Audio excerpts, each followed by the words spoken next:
Good morning dear student. मैं engineer Mahendra David आप लोगों को वेलकम करता हूं आपके अपने चैनल एक्सलेंस पॉइंट में। डियर स्टूडेंट, आज हम लोग पढ़ने वाले हैं मेथड्स ऑफ चार्जिंग का third part, charging of bodies by induction.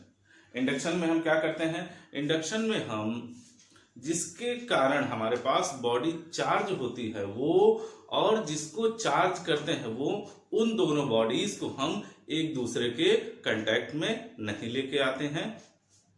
तो देखेंगे जैसे हमारे पास ये एक बॉडी है बेटा, इंसुलेटिंग स्टैंड, जिसका नाम है ए। ओके, अब ये बॉडी हमारे पास क्या है? न्यूट्रल है। न्यूट्रल है का मतलब इसके पास हमारे पास प्रोटॉन और इलेक्ट्रॉन क्या है? इक्वल अमाउंट में अवेलेबल है। अब हमको इस बॉडी को चार्ज करना है और कैसे करना है? निगेटिवली चार्ज करना है। जब निगेटिवली चार्ज करना होगा तब क्या करते हैं? तब देखेंगे हम यहां पर जब इसे निगेटिव चार्ज करना है तो हम यहां पर क्या कर रहे हैं? एक दूसरा बॉडी लेके आ रहे हैं जो हमारे पास क्या है? पॉजिटिव चार्ज है। क्या है? पॉजिटिव चार्ज हम बॉडी इसके पास लेके आ रहे हैं। ये हम पॉजिटिव चार्ज बॉडी लेके आए। तो जैसे ही हम इसके पास पॉजिटिव चार्ज बॉडी लेके आएंगे तो हमारे पास इसमें जो इलेक्ट्रॉन्स प्रेजेंट होंगे वो हमारे पास क्या हो जाएंगे? इसकी तरफ अट्रैक्ट हो जाएंगे। क्या हो जाएंगे? अट्रैक्ट हो जाएंगे। और बचा हुआ जो इधर जो हमारे पास नेगेटिव आया तो इसका जो पॉजिटिव चार्ज होगा वो आपका ड्यू टू दिस, इसके रिपल्सन के कारण ये आपका इस तरह आ जाएगा। ओके, क्या ये बॉडी हमारे पास, इसका नाम दे दे रहे हैं हम बी, क्या बॉडी ए हमारे पास चार्ज हो गया है? नहीं चार्ज हुआ है अभी। क्यों नहीं चार्ज हुआ है? क्योंकि अभी आपका जैसे ही आप इसे हटाएंगे तो इसमें हमारे पास इक्वल अमाउंट में पॉजिटिव और नेगेटिव चार्जेस हैं जो एक दूसरे को क्या करेंगे? फिर न्यूट्रल कर देंगे और आपका बॉडी क्या हो जाएगा? फिर से अनचार्ज हो जाएगा, मतलब चार्ज नहीं होगा।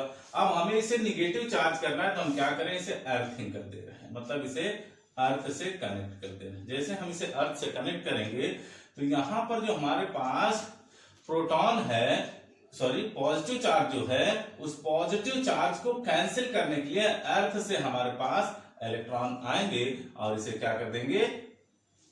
कैंसिल कर देंगे, मतलब इसे न्यूट्रलाइज कर देंगे। जैसे ही आप इसे न्यूट्रलाइज करेंगे हम क्या किए? उसके बाद इसका कनेक्शन हटा देंगे। जैसे हम इसका कनेक्शन हटाएंगे, आप देख रहे हैं कि जब हमारे पास जो बॉडी ए बच रहा है, बॉडी ए है, वहां हमारे पास निगेटिव चार्ज यहां पर प्रेजेंट है।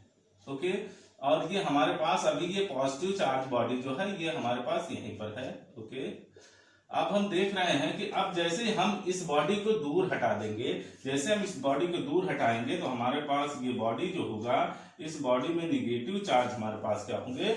यूनिफॉर्मली डिस्ट्रीब्यूट हो जाएंगे और हमारे पास बॉडी ए जो है वो हमारे पास क्या हो गया?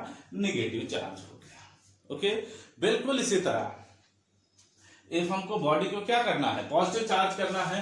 जब पॉजिटिव चार्ज करना होगा तो यहां पर हम क्या करेंगे? निगेटिव लेके आएंगे। देखिए हमको दूसरे पार्ट में अब हमको बॉडी को क्या करना है? पॉजिटिव चार्ज करना है। जब पॉजिटिव चार्ज करना है तो हम ये लिए, हमारे पास ये बॉडी था ए। ओके,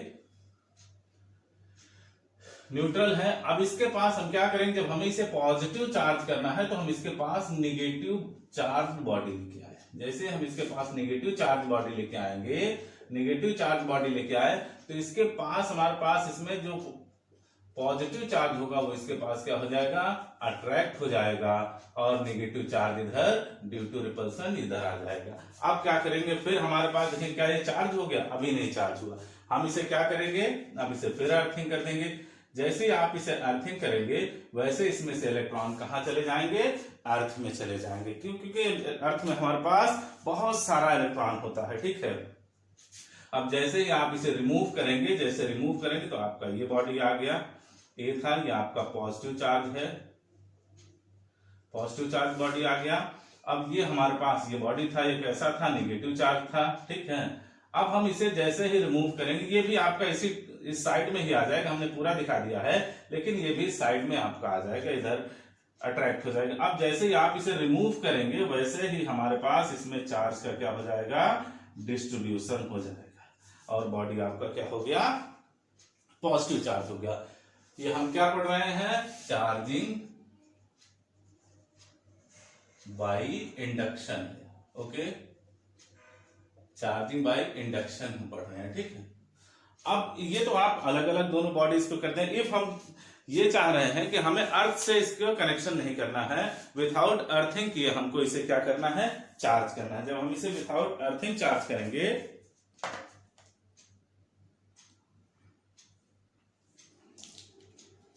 तो देखिए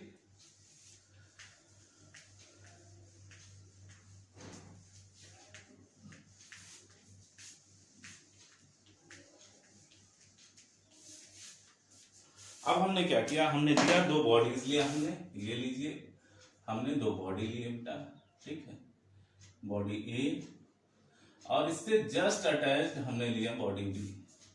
या तो ऐसे करें, पहले सिंगल ऐसे ले रहे हैं, एक मिनट, हम एक बॉडी के ले रहे हैं बेटा, ठीक है, ओनली बॉडी हमारे पास ये ए है, ठीक है। अभी देख रहे हैं ये बॉडी हमारे पास कैसी है, न्यूट्रल बॉडी लिया हमने। जैसे देखा कि हमारे पास एक न्यूट्रल बॉडी है, अब हम इसके पास क्या कर रहे हैं, एक निगेटिव चार्ज बॉडी लेके आ रहे हैं। क्या कर रहे हैं, एक निगेटिव चार्ज बॉडी लेके आएंगे। जैसे हम इसके पास निगेटिव चार्ज बॉडी लेके आए तो इसमें हमारे पास क्या होगा कि इसके पास जो इधर का नेगेटिव पॉजिटिव चार्ज होगा वो इधर अट्रैक्ट हो गया, ओके। अब देख रहे हैं कि पॉजिटिव चार्ज इधर अट्रैक्ट हो गया और निगेटिव कहां हो गया, इधर हमारे पास आ गया।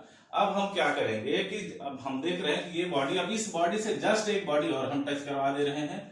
ये हमने एक बॉडी और टच करवाया इससे, इसका नाम हमने दे दिया सी, ओके। सी को टच करवाएंगे, जैसे ही टच करवाएंगे, आपका स्टार्टिंग में न्यूट्रल था, अब ये इलेक्ट्रॉन इसमें ट्रांसफर हो गए। क्यों, क्योंकि हमारे पास इसके एक्सेस से अब ये इलेक्ट्रॉन ट्रांसफर होकर कहां आ जाएंगे, ये आपके इस कॉर्नर में आ गए, ओके। अब देखेंगे कि अब आप क्या करें, इफ आप इसे रिमूव कर दें, डायरेक्ट आप इसे रिमूव कर देंगे तो ये दोनों टच में है, तब भी ये फिर क्या हो जाएगा, फिर से न्यूट्रल हो जाएगा। इसलिए सबसे पहले हम इन दोनों को क्या करेंगे, रिमूव करेंगे। जैसे हमने क्या किया, इसे देखो, इन दोनों को रिमूव किए, ये हमने दोनों को पास पास ही अभी रखा, ज्यादा दूर नहीं रखे हैं।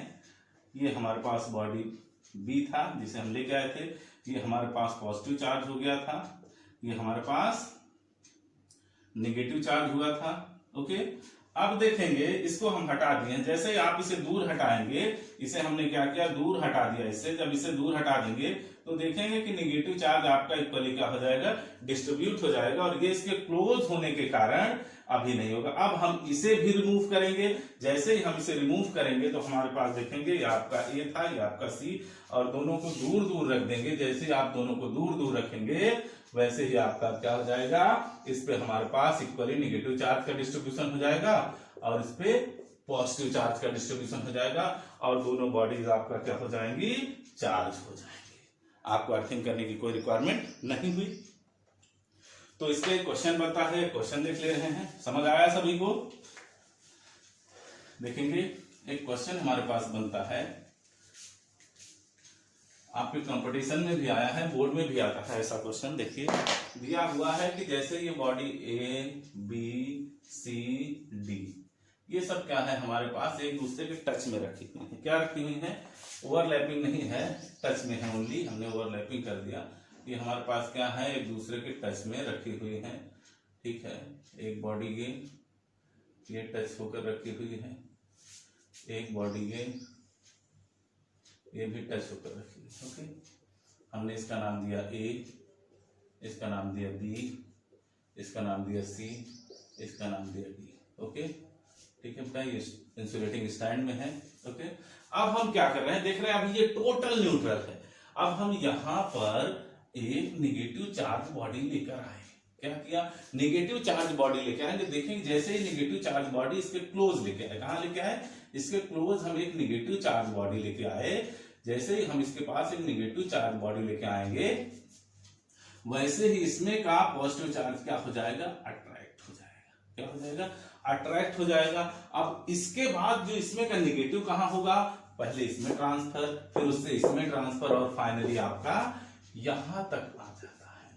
सबसे लास्ट वाले में, मतलब आप देखेंगे कि इस सिचुएशन में जो आपका नेगेटिव चार्ज था, इसके ड्यू टू दिस, इसके रिपल्सन के कारण कहां पहुंचता है, डी पर। तो आपसे क्वेश्चन पूछा जाता है कि आपको कहीं यहाँ दिया होगा, यहाँ दिया होगा, तो फाइनली कहां पर पहुंचता है चार्ज आपका नेगेटिव, यहां पर पहुंचता है। आपका एन होगा तो एनवे पे पहुंचेगा, आप एन स्क्वायर ऐड कर दे तो एनवे स्क्वायर पे जाकर पहुंचेगा हमारे पास। और उसके बाद पूछता है यहां पर क्या है, यहां पर कौन सा चार्ज है, तो ये जो सारे स्पेस है ये सब क्या है, ये सब टोटल न्यूट्रल है आपके, ठीक है। तो ये आपका हो गया चार्जिंग बाय इंडक्शन। इसके बाद हम स्टार्ट कर रहे हैं कूलम्स लॉ। तो देखते हैं कूलम्स लॉ क्या है, एकदम बेसिक से समझाऊंगा कूलम्स लॉ। कूलम्स लॉ एकदम बेसिक से बात करते हैं। तो एक छोटा सा पॉइंट और बता दे रहा हूं इसी में, जैसे आप जानते हैं, आपने पढ़ा है कि पॉजिटिव, ठीक है, जो आपका चार्ज बॉडी होती है, क्या होती है, लाइक चार्ज बॉडी, ठीक है। हमने क्या बताया कि लाइक चार्ज बॉडी एक दूसरे को क्या करती है, रिपेल करती है, अनलाइक चार्ज अट्रैक्ट करती है। बट इफ एक आपका चार्ज बॉडी हो और एक न्यूट्रल बॉडी हो, तब क्या होगा, बहुत बार पूछा गया है। इफ आपका एक न्यूट्रल बॉडी है, एक चार्ज बॉडी है, तब उनके बीच क्या होगा, तब उनके बीच हमारे पास क्या लगेगा, फोर्स ऑफ अट्रैक्शन लगता है। क्या लगता है, फोर्स ऑफ अट्रैक्शन लगता है, चाहे वो नेगेटिव चार्ज हो चाहे पॉजिटिव चार्ज हो। एक बॉडी आपका न्यूट्रल है तो उनके बीच में कौन सा फोर्स लगता है, फोर्स ऑफ अट्रैक्शन लगता है। देखिए अब हम बात करते हैं किसकी, कूलम्स लॉ की। कूलम्स लॉ की बात करते हैं।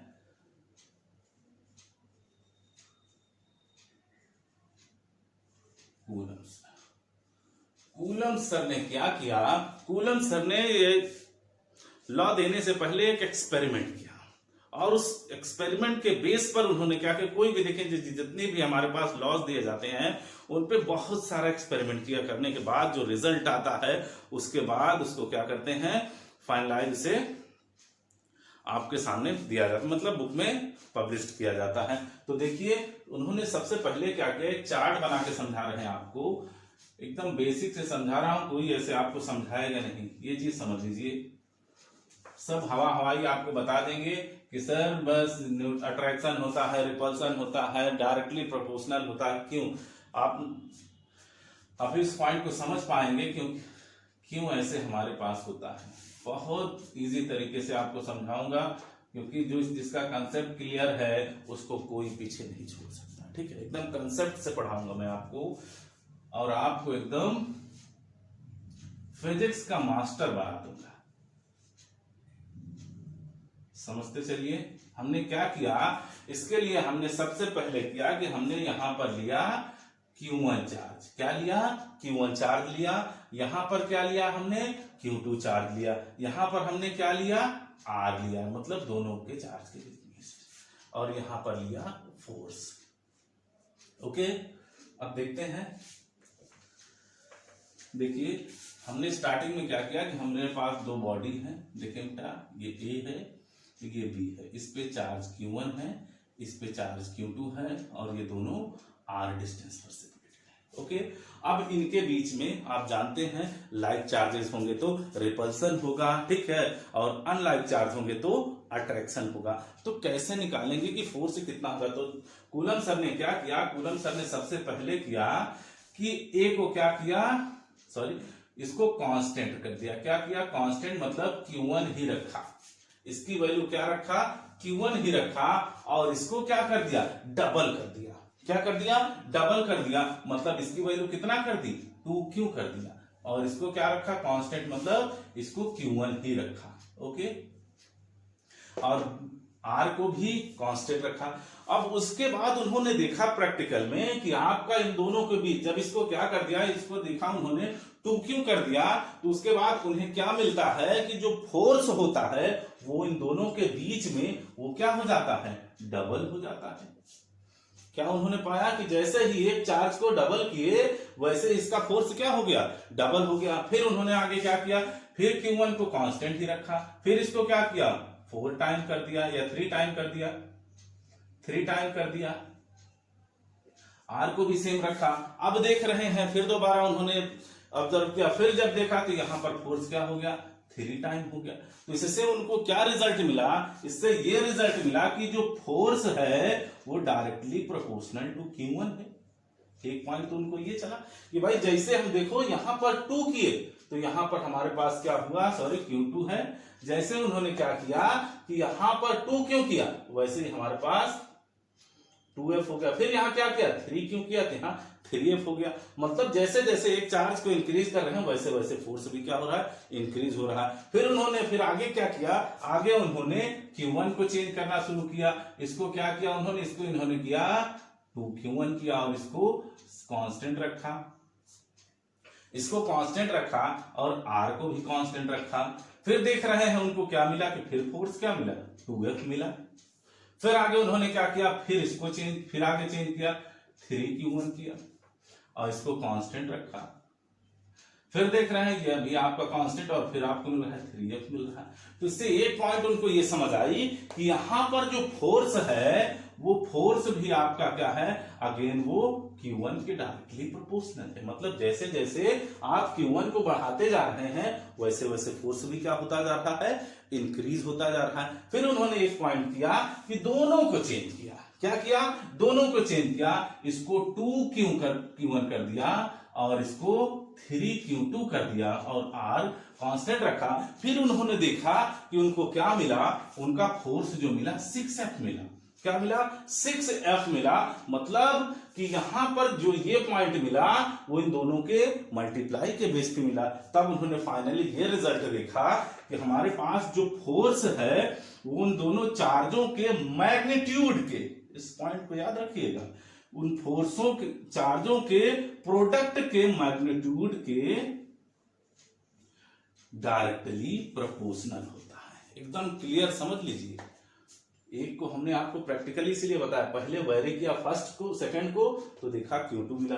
फिर फर्स्ट को वेरी किया तो फिर आपको ये मिला। फिर दोनों को वेरी करके देखा तो देख रहे हैं कि दोनों के प्रोडक्ट के आ रहा है। मतलब जब दोनों को किया तो उन्होंने देखा कि Q1 और Q2 के प्रोडक्ट में आ रहा है।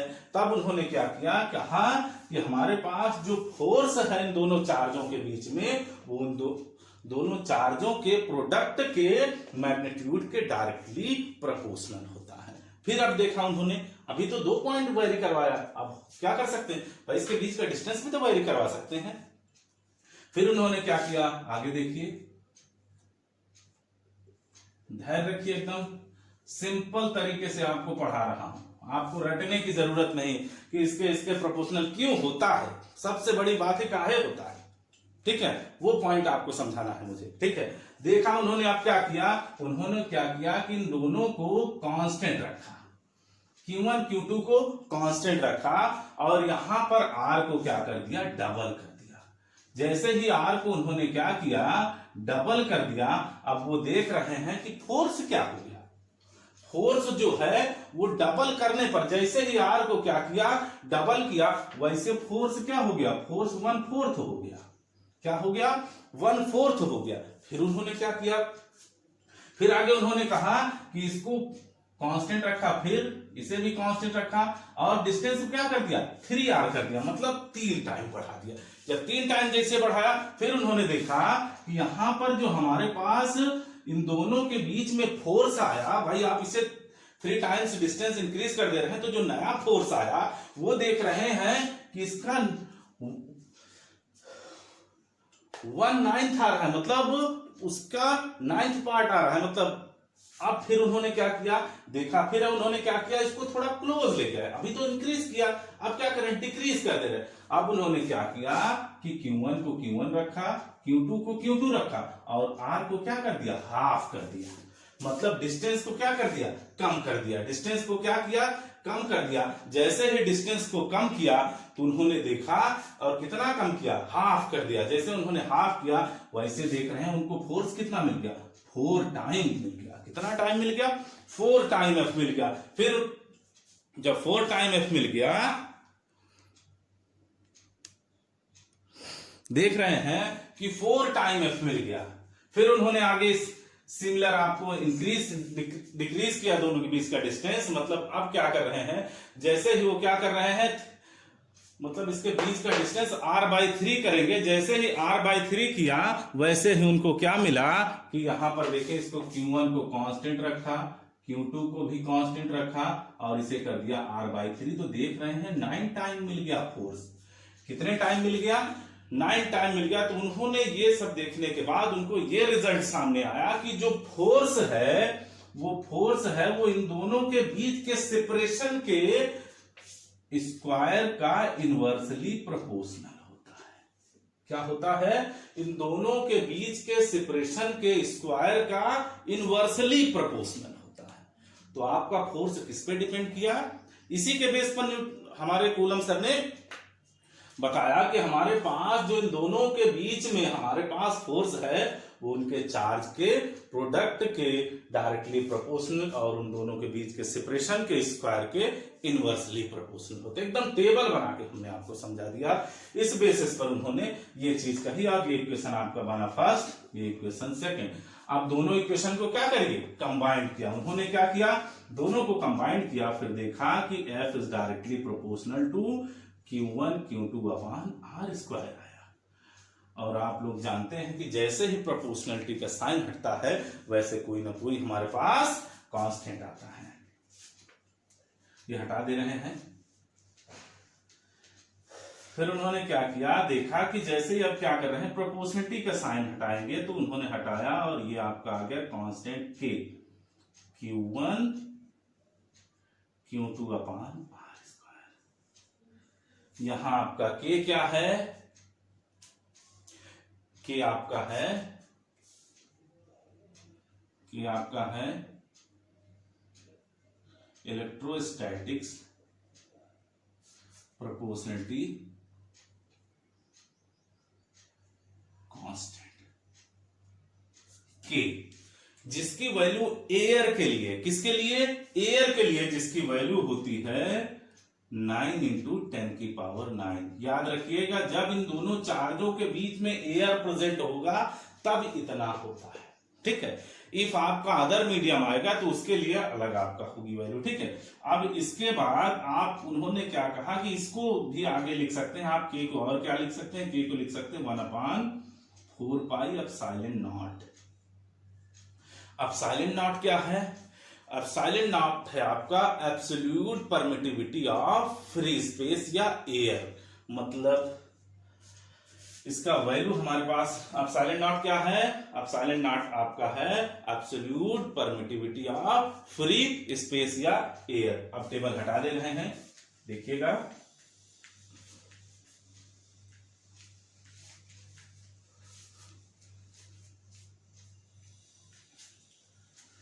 तो आप अब क्या लिख सकते हैं? अब आप लिख सकते हैं F = 1/4πε0 Q1 Q2 upon R square. ये आपका F आ गया। ठीक है। अब यहां पर क्वेश्चन आपसे आता है कि एप्सिलॉन0 की वैल्यू बताइए और एप्सिलॉन0 का डायमेंशन क्या होगा और उसकी यूनिट क्या होगी। ठीक है। तो यहां पर K की यूनिट आप देखिए। K की यूनिट आप क्या लिख सकते थे? पहले हम K की यूनिट लिख दे रहे हैं, यूनिट ऑफ K। पहले K से चलते हैं। ठीक है। यूनिट ऑफ K आपका क्या हो जाएगा? देखिए बेटा, डायमेंशन भी आप देख सकते हैं। F आपका आ गया F = K Q1 Q2 upon R square. आप जानते हैं। तो K आपका कितना होगा? K आपका हो गया बेटा F × R square upon Q1 Q2। देखिए इसका आपको क्या चाहिए? यूनिट चाहिए। यूनिट आपका हो गया फोर्स का न्यूटन, डिस्टेंस का मीटर स्क्वायर और चार्ज का कूलम इंटू कूलम स्क्वायर। ये आपका यूनिट आ गया, यूनिट ऑफ K। ये K की यूनिट आ गई। ठीक है। अब K का डायमेंशन भी कभी कभी पूछता है, तो डायमेंशन कैसे निकालेंगे? देखिए डायमेंशन ऑफ K। डायमेंशन के लिए देखिए, डायमेंशन ऑफ K क्या होगा बेटा? फोर्स का आपका डायमेंशन क्या होता है? इसी को आगे सॉल्व करेंगे। फोर्स का डायमेंशन mL/t-2। ओके, फोर्स का हो गया। और यह आपका है डिस्टेंस। डिस्टेंस का क्या होता है? L है तो L² हो गया आपका। और देखें, हमने आपको चार्ज का बताया है डायमेंशन। चार्ज का डायमेंशन क्या होता है बेटा? चार्ज का डायमेंशन होता है AT। तो ये स्क्वायर है तो ए स्क्वायर टी स्क्वायर हो गया आपका। ठीक है, ये कैसे आया एटी? देखिए हम जानते हैं आई स्क्वायर टू क्या होता है बेटा, क्यू बाई टी। तो क्यू आपका क्या हो गया, आई इंटू टी, और आई का डायमेंशन होता है ए और टी का टाइम का डायमेंशन होता है टी। ठीक है, टाइम का होता है टी, तो ये आपका आ गया टी स्क्वायर है तो स्क्वायर हो गया। तो इसका डायमेंशन देखिए कितना हो गया, एम को एम रहने दे बेटा, एल कितना हो गया देखें एल की पावर 3, टी आपका देखें बेटा ये आपका कितना हो गया टी की पावर -4 एंड ए की पावर -2। देखिए ये आपका डायमेंशन हो गया एम एल क्यूब टी की पावर -4 ए की पावर -2, ये आपका के का डायमेंशन हो गया। ठीक है, बिल्कुल सेम आपका क्वेश्चन आता है, बिल्कुल सबको याद रखिएगा। ठीक है, अब देखिए अब आपसे आता है सेकंड क्वेश्चन, आपका क्या आता है, सेकंड आता है यूनिट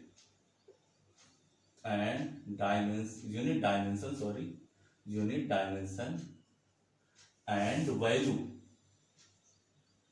ऑफ एप्सिलॉन नॉट। आपसे पूछता है एप्सिलॉन नॉट की यूनिट बताइए, डायमेंशन बताइए और इसका वैल्यू बताइए, कितनी इसकी वैल्यू होती है। तो देखिए यूनिट आप इससे निकालेंगे बेटा, हम जानते हैं एफ इक्वल टू, हमारे पास ये फॉर्मूला आपका लिखा है। देखिए इसको लाते हैं तो एप्सिलॉन नॉट आपका कितना हो गया, एप्सिलॉन नॉट आपका हो गया 1/4 pi F Q1 Q2 upon R square. Okay, तो आपको पहले क्या चाहिए, यूनिट चाहिए, तो यूनिट लिख लो बेटा। यूनिट आपका क्या हो गया, देखें यूनिट आपका हो गया, यूनिट देखें 1/4 पाई एप्सिलॉन 0 कांस्टेंट है, इसका कुछ नहीं होता। चार्ज का आपका क्या हो गया, ए स्क्वायर टी स्क्वायर हो गया, अभी हमने बताया था।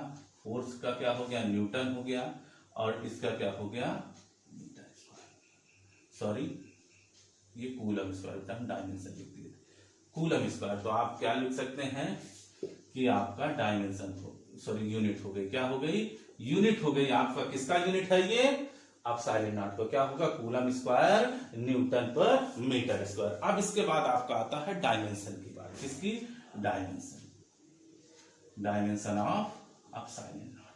देखिए बेटा ये आपका यूनिट मिल गया, तो यूनिट से आप डायमेंशन बना सकते हैं। देखें इसका हमारे पास क्या होता है, ए स्क्वायर टी स्क्वायर हो जाएगा क्योंकि कूलम स्क्वायर है, और न्यूटन का आपका m/L/T-2, और इसका आपका कितना होगा बेटा, एल स्क्वायर। तो देखिए आपका आ गया ए स्क्वायर टी स्क्वायर। देखिए बेटा ये टी नीचे माइनस में तो ऊपर गया किसमें, अच्छा सॉरी पहले एम ले चलते हैं, ये ऊपर ले चलो बेटा, एम की पावर -1, ओके एम की पावर -1, एल की पावर -3, टी की पावर 4, देखो बेटा, और ए स्क्वायर, ये आपका डायमेंशन आ गया। अब लास्ट पॉइंट आपका बचता है, इसका वैल्यू क्या होगा। भाई आपको रटना नहीं है कोई चीज, ये चीज याद रखिए, आपको ये डायमेंशन आप क्लास 11th में पढ़ चुके हैं। ठीक, अब इसके बाद देखें,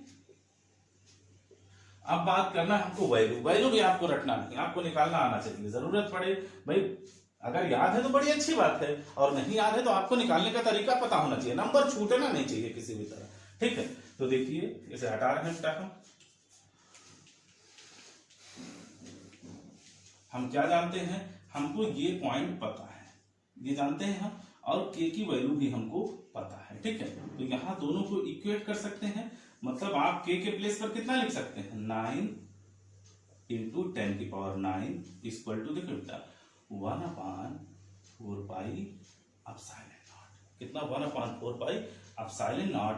अब देखिए आपको एप्सिलॉन नॉट की वैल्यू चाहिए, 1/4 पाई इंटू 9 × 10⁹ अब इसे सॉल्व करिए, ये आपको वैल्यू रख दीजिए बेटा, 4 को 4, पाई की वैल्यू 3.14, ये आपका 9 × 10⁹ इसे जब सॉल्व आउट करेंगे तो ये आपका आएगा बेटा 8.85 × 10⁻⁻12, और आपका यूनिट क्या है बेटा, कूलम स्क्वायर पर न्यूटन मीटर स्क्वायर। तो ये हमारे पास आ गया इसका डायमेंशन कितना, सॉरी इसका वैल्यू कितना होगा, एप्सिलॉन 0 की वैल्यू। एप्सिलॉन 0 हमने क्या पढ़ा, पहले हमने पढ़ा यूनिट पढ़ा, फिर डायमेंशन पढ़ा, और फिर वैल्यू पढ़े हैं। ठीक है, तो आज के लेक्चर में बस इतना ही था। नेक्स्ट लेक्चर में हम इस पे क्वेश्चन करवाएंगे, किस टाइप के क्वेश्चन बनते हैं आपके, कैसे न्यूमेरिकल आते हैं, कैसे न्यूमेरिकल्स को पकड़ते हैं और कैसे न्यूमेरिकल को इजीली हम लोग सॉल्व करते हैं। देन हम लोग मिलते हैं नेक्स्ट क्लास में। और आप लोगों को अगर वीडियो पसंद आ रहा है तो आप लोग शेयर करते रहें और अपने दोस्तों को भी इससे जोड़ें।